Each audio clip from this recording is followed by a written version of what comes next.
Alright, it's time for me to be honest. I didn't like Ahsoka, at least for the first two episodes. I haven't seen the full season yet, and I don't know if I plan on rewatching it. I might if this video gets some views, but I highly doubt it, so I'm just gonna tell you my basic thoughts. I didn't like Ahsoka, mainly because it's not really Ahsoka. It's the Sabine show, or Rebels Part 2, which you can't even say Rebels, because there's only one Rebel that's given attention, and I just don't really care.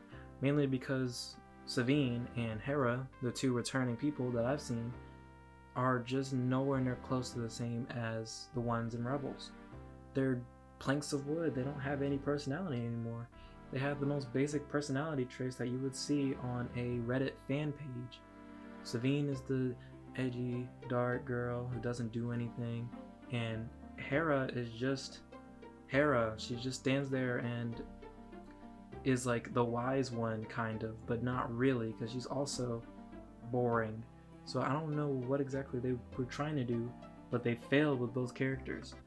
But let's just give those two characters a break, and let's focus on the supposed main person, Ahsoka, who's supposedly supposed to be the main character, but she really isn't, because she doesn't even get as much screen time as Sabine. So what's the point of even calling it the Ahsoka show if it's the Sabine show?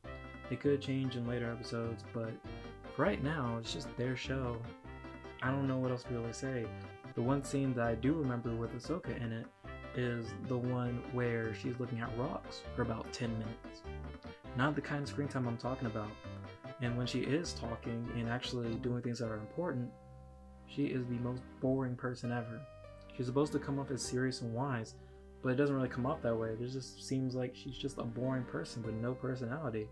It's like she's basically a robot out there, and I honestly love the casting choice. It's just, I don't know if it's the actor or the writing, but I don't feel anything with her performance. It just doesn't feel like her actual character. If I were to give this TV show constructive criticism, I'd just say rewrite the characters to where they fit more with Rebels, because it doesn't feel like the characters. Like I said before, Hera would never sit on her butt and wait for Ahsoka and Sabine to find out if Ezra's alive or not. She would be the first person and probably heading the mission, or trying to head the mission. Wow, that was really bad. Wow, I can't even continue after that. That was so bad. Like, literally have her do anything else but know, because if she knew, she would be looking for him all the time, whether or not Ahsoka likes it or not. No matter who likes it, she's going to go look for him, and I don't think any amount of, well, they could do something interesting with that, but they're not going to do that. That's one of her main flaws in Rebels. She would do anything to save Ezra, and it just doesn't make sense why she's just sitting there doing nothing. That is kind of character assassination. It's not really character assassination, because a lot of people don't even know who she is, but it's just so inconsistent. It doesn't make sense to me. And also, really, Sabine calling Ezra like a brother and Ezra calling her a sister. It's obvious that Dave Filoni did not watch his TV show back. They were going off and on, or something like that, for like 4 seasons. Are you seriously going to just block us like that? I was gonna say something else, but that's not PG-13. But seriously, David, are you thinking with your head?